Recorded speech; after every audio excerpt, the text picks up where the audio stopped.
Suzukija sa dobrim kočnicama.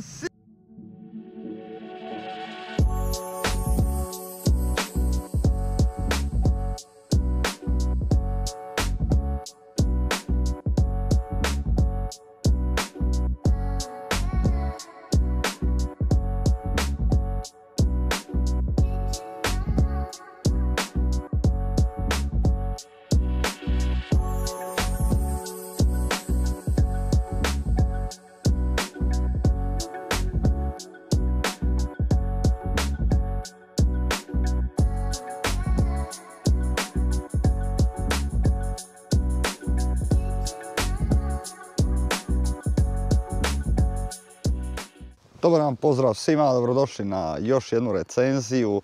Danas na repertoaru imamo nešto za početnike, tako reći, ali ne baš one čiste početnike, nego za nekoga ko želi preći sa nekakvog naked motora na tu nekakvu sportsku klasu. Današnju emisiju omogućio vam je ATT Suzuki Split. Link vam je dole u opisu videa za sve što vam treba, Split okolica, obratite im se. A mi nastavljamo dalje sa direktnim konkurentom Yamaha R7 koju smo nedavno imali na testu. Zašto mi je to bilo zanimljivo? Zato što definitivno nešto manjka u toj klasi. Nisu motori baš nekakva česta pojava. Yamaha R7 vidjeli smo da ima neke svoje mane. Također ni ovaj nije bez mane, jedan ima jedne kvalitete, drugi druge, a sad ću vam objasniti koje su to, pa ćemo se otići provozati klasika i donijeti nekakav zaključak. Izgled ko izgled vidjeli smo kod Yamaha R7 da se dosta razlikuje, zato što Yamaha R7 više ide nekako na onaj MotoGP gir. Ovo je više onako kao izgleda neki sportski motor, otprilike tako nešto.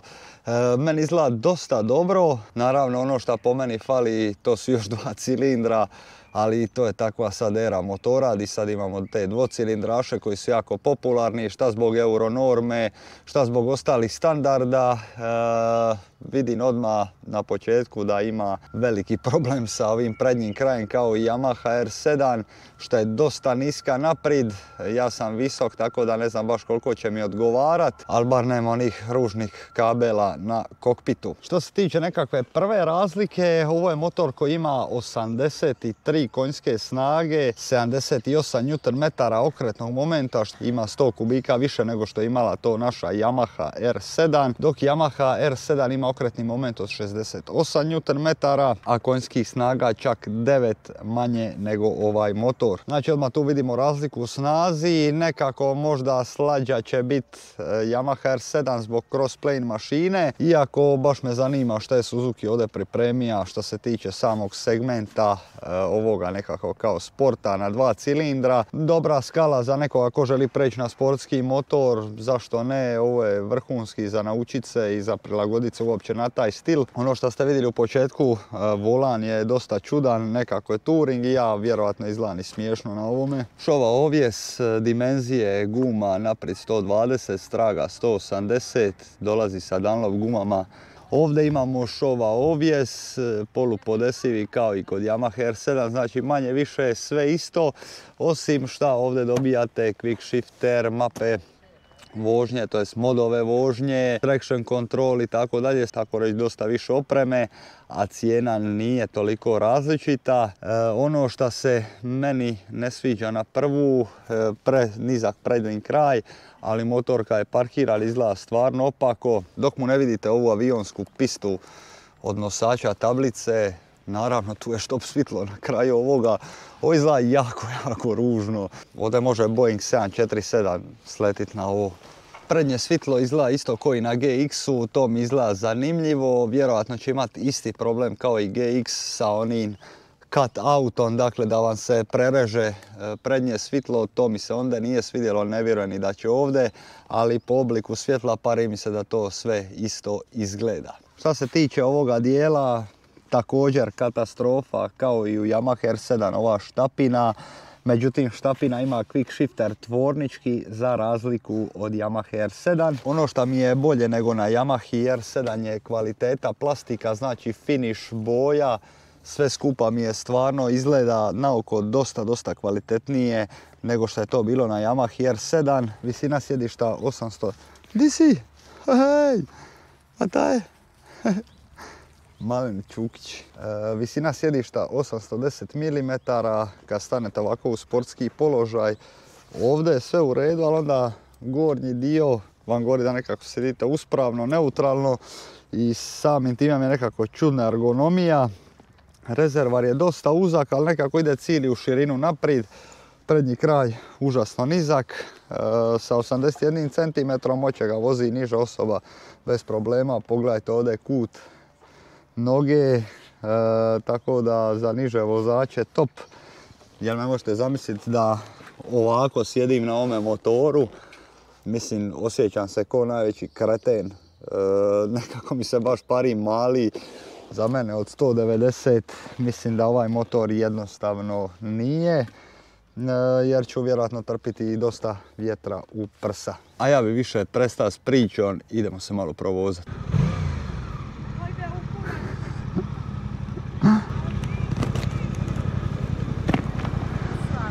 Živio mi Jure moj, jesi mi dobro?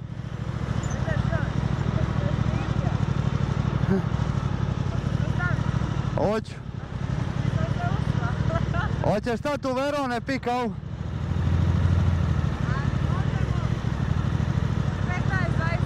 Neću ni ja dugo, srkni kavicu i to je to. Pa da počnemo ovako na prvu. Presmišno se osjeća na ovome motoru. Nekako moćno mi izgleda parkiran i onda kad sam sija, to je u biti ko Yamaha R7 u stvari, ništa drugačije. I eto, to mi je recimo zanimljivo. Malo je nizak, volanje je više ovako u segmentu touringa. Retrovizori, možemo ih komentirati, ne moramo, široki su, lipo se vidi na njima. Ali to je, ta nekakva nedaća uskih motora. Kako ovo se lagano vozi, ej! Ma je ovo dobra kočnica na Suzuki? Pa ljudi, pa šta je ovo?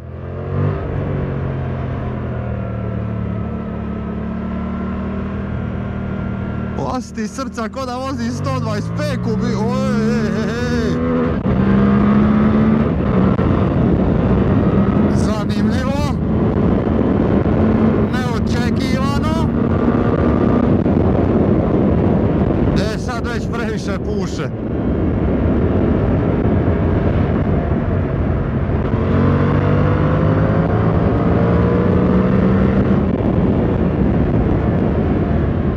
Vidi Suzukija sa dobrim kočnicama, sina ti miloga. Svaka čast, evo ne mogu vjerovat, evo da sam i ovo doživio. Znači da motor ima adekvatne kočnice. Ovo nema u Guinnessovoj knjizi rekorda. To je šala, znam reći Guinnessova, nego Guinnessova mi je kao šala. Razumite? Uglavnom šta se tiče položaja sidenja, nekako je neutralan, ali kad dignete ovako noge u sportski položaj, nekako postaje sportska pila. Snažniji je od Yamaha R7. Naravno ima i više konja samim time. Nešto me kamera zeza, pa onda moram svako malo provjeravat. Nemojte to zamjerit. Zvuk, a to su ta dva redna cilindra. Iako nema zvuk ko crossplane, nego obična dva cilindra. Da ima neki auspuh, onda bi prdeca, mene to nije nikad uzbuđivalo, ali za sva dva cilindra ima dosta pristojni zvuk. Mogu vam sad demonstrirati to, ali nećete se baš oduševiti. Ali kako ima znači ovo je predobro, ne znam kad sam zadnji put ovo osjetio na ovakvom motoru male kubikaže, da ima ovo iz niskih okretaja u srednje. Znači to je baš ono jaki šuc, a sad ću vam to i demonstrirat da vidite o čemu vam pričam.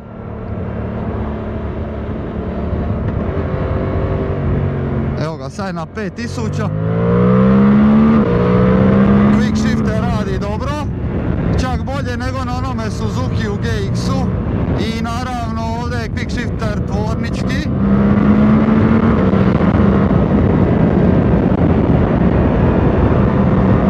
Jebate kako se lagano upravlja. Kao očekujem kad idem u zavod da ću se sam mora borit sa njim. Ali prekrasno upija rupe. A vi sad malo uživajte u vožnji.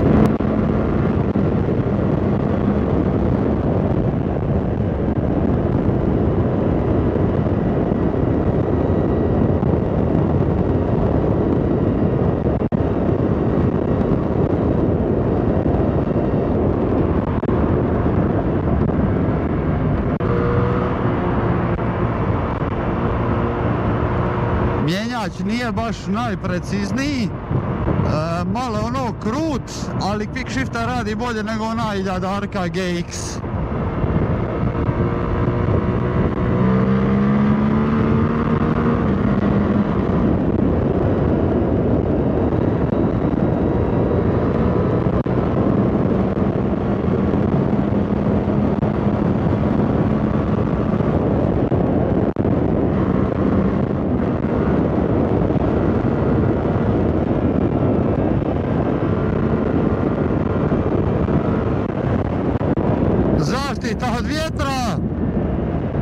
Zaštita od vjetra definitivno nije za ovakvog jablana ko što sam ja, to je za visokog čovjeka.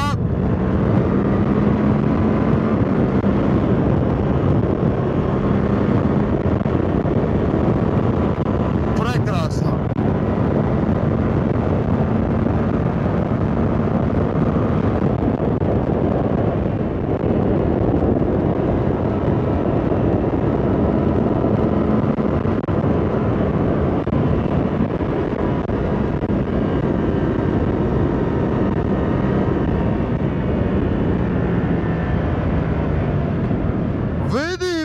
Kočnica! Ljudi, kočnice su mu stvarno super, evo iznenađen sam. Da napokon provozam Suzuki ako ima dobre kočnice. A taman ide neki šleper tamo, pa sad gledam samo da on prođe. Jer mi je ovaj zavoj dosta zanimljiv i bitan za motor. Pogledajte ovi. Idemo ovdje u drugu, izbacujemo se van. Fantastičan.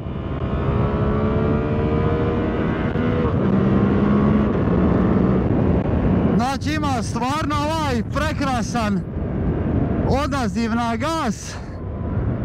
Iz niskih okretaja u srednje okretaje, u visoke okretaje naravno svaki motor je dobar u visokim okretajima, međutim kad dolazi u crveno, u navodnike, malo mu se gubi, kako da to nazovem, malo ko da izgubi tu snagu. Pogledajte sad ovo, ja sad u trećoj, vidite ovo,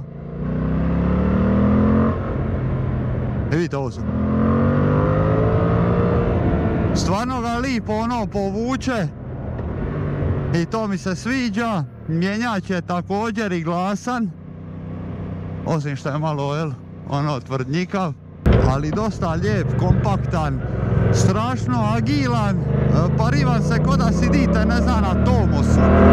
Nadam se da izgledam bar malo bolje nego na Tomusu, ali razumite poantu. Lagan u okukama, prednji kraj mu je malo lagan, volija bi da je više malo spušten naprijed, ali ove izlaske iz zavoja sa tim okretnim momentom ima stvarno taj šuci izlaz koji vam masu poboljšava doživljaj vožnje naravno. Traction control, pa nije baš da mu triba, možda nekome početniku ko je baš ono početnik. Ali kako ovdje fino ide u ove male zavoje. Sjedalo je dosta kratko.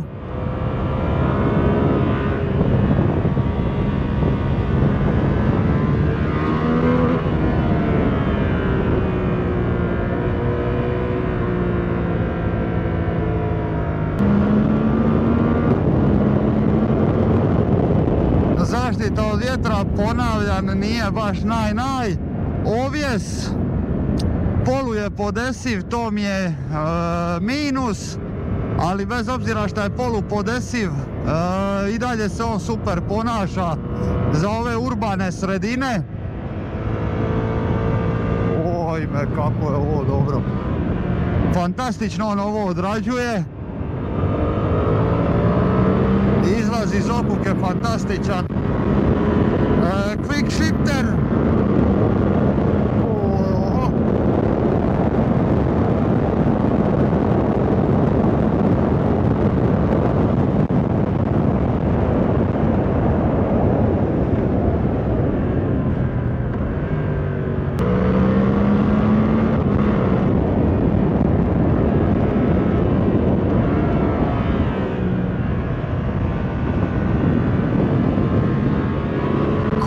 Lipo, baš ga je gušt vozi po ovim kratkim zavojima, oprostit će vam puno grešaka,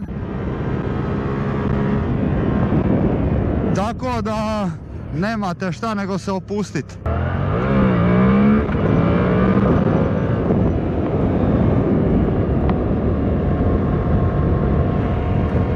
Sve u svemu, motor je meni baš jako zanimljiv. Ima dobre kočnice, zaštita od vitra je stvarno loša. Tu ne mogu ništa dobro reći za nekoga, pogotovo visokoga ko ja, znači ima 1,90 m, ali ovo mi je baš previše.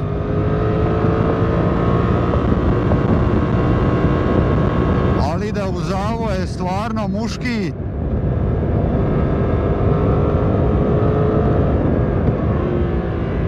R7 samo sa 10 konja više i ono mrvicu je vozljiviji. Tu stvarno nema šta reći.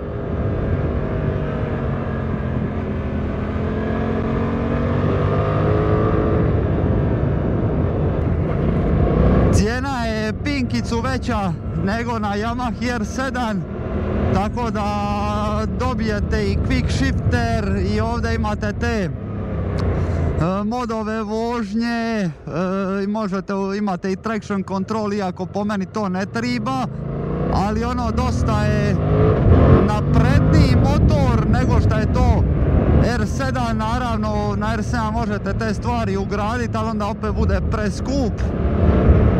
A najzanimljivije mi je to što je naravno motor stvarno dobar za vozit.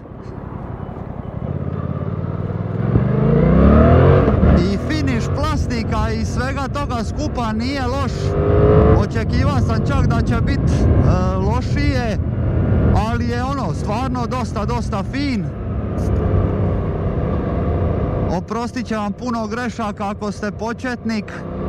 Znači ovo je nešto di prelazite na sportski motor, mislim da ćete biti pre zadovoljni. Ovjes je zadovoljavajuć, naravno da nije najbolji, ali kažem vam opet, za ono što ovaj motor nudi, sasvim dovoljan. Zanima me kakav će biti u onoj naked verziji, on ima skraćeni prijenos, znači da je sigurno i eksplozivniji.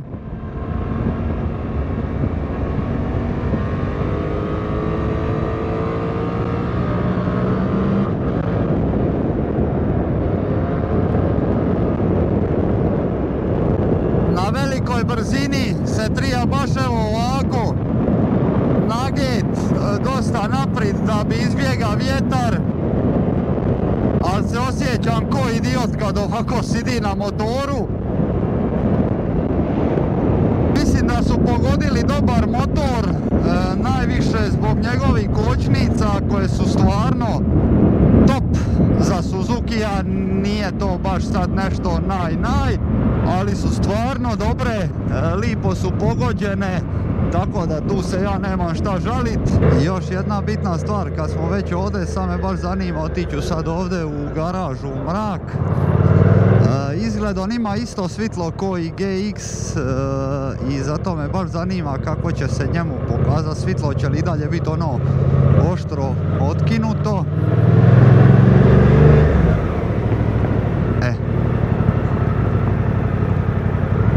To. Pogledajte ovo. Sad, šta se ovdje događa? To je ono, pogledajte kako je ovo oštro. I nekako blizu. Vidite kako je ovdje samo otkinuto svitlo, a ovo je dugo. A vidite ovo? I sad ti ideš negdje u zavoj i on tebi uopće ne da ovi visoki obzor. I to me malo nervira. Pričamo sada o vožnji po noći naravno. I tako vam je otprilike i ovako iz daleka. Pogledajte gdje je svitlo. I sad na primjer dolazite prema zavoju, pustite gas, vidi kao svitlo potone i ne da je gore slabo svitla, nego ga nema uopće. I to je nešto šta po meni nije baš naj i to me baš jako smeta. Jebeš ti sve kad ja idem kupi novi motor, pa ja moram sad nadograđivat prednje svitlo. Razumijete me? I zato ja to njima uzimam za zlo. Evo smo došli do kraja i još jedne recenzije, nadam se da vam se svidjela. Pa dojmovi su mi čudnovati, prije svega ono što mi je recimo se svidjelo, što je jako agilan, super puni okretaje, od niskih okretaja do srednjih. Negativna strana automatski toga je što kad dođete 2000 okreta prije crvenoga, snaga mu baš se osjeti na gasu kako mu otpadne. Naravno, 2 cilindra nismo puno bolje ni očekivali. Zaštita od vitra za čovjeka od 190 kao što sam ja, katastrofa, znači stvarno vam masu puše i to je onaj jedan dio koji se meni osobno nije svidija. Sjedište nazad je dosta kratko, znači nema puno mjesta između prednjeg i zadnjeg sjedišta.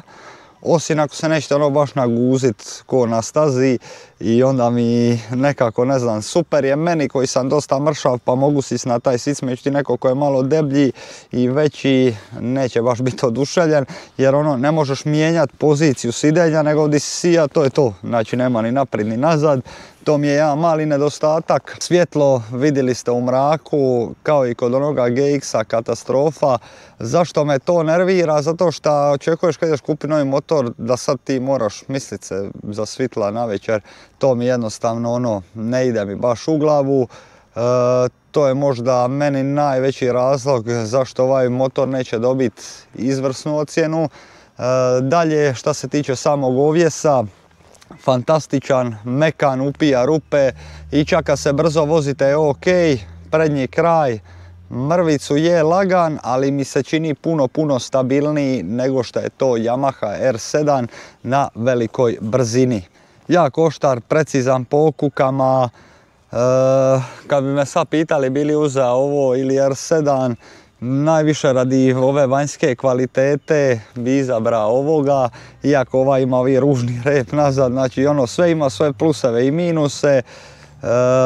Velika je razlika u snazi, stvarno se osjeti i tih 9 konjskih snaga, to nije malo, i tih 10 Nm okretnog momenta, iako Yamaha ima tu svoju crossplane mašinu. Motor je dobar za početnika, mrvica je skuplja od Yamaha R7, ali imate puno više opreme nego na Yamaha R7 i to mi je automatski odmah jedan veliki plus za motor. Kočnice, po prvi puta na Suzukiju da sam pritisao kočnicu i da sam rekao to je to. A ništa posebno nisu napravili, čak nema ni Brembo nego ni sinova klišta. I ne znam kako ono jednostavno evo izgleda da su uboli neku dobru kočnicu, s druge strane onaj GX ima Bremba koji ono nema veze sa Brembom, ali dobro. da mu je nadodati još 10 konja, bija bi top. Meni osobno fale 2 cilindra na ovakvim motorima, ali eto danas nije loše za nekoga ko prelazi na trkaći motor, oprostit će vam puno grešaka i još ima te pomagala, tu elektroniku za koju ja nisam baš ljubitelj, koju R7 nema, a nije toliko velika razlika, tako da za malo više para ovdje možeš dobiti to i sami taj traction control, ne znam, jednostavno, ko gledamo cijenu uloženog dobivenog, ovdje dobijete za malo para puno više toga, dok na Yamaha R7 to morate sve ugrađivati. Jedan auspuh bi mu definitivno dobro pasa. I ja bi samim time zaključio ovu recenziju sa jednom mršavom četvorkom, najviše zbog tog svjetla, zaštite od vjetra za visoke ljude. Ispada da je ovo ono, ne znam, pravija po sebi neki čovjek od 1,65 70 i to je to. A šta je s nama visokima? Za stazu definitivno mislim da bi bio zanimljiv. Kad bi mene pitali, ja bi izabrao ovo prije Yamaha R7, prvo zato što je malo slađa, snažnija, mrvicu i stabilnija, iako Yamaha R7 je lipša zato što izgleda kao MotoGP motor i tako dalje. Tako da ono, definitivno ima sve za i protiv. Vama hvala na pozornosti, ne zaboravite se pretplatiti na kanal, a mi se vidimo sljedeći put. Pozdrav!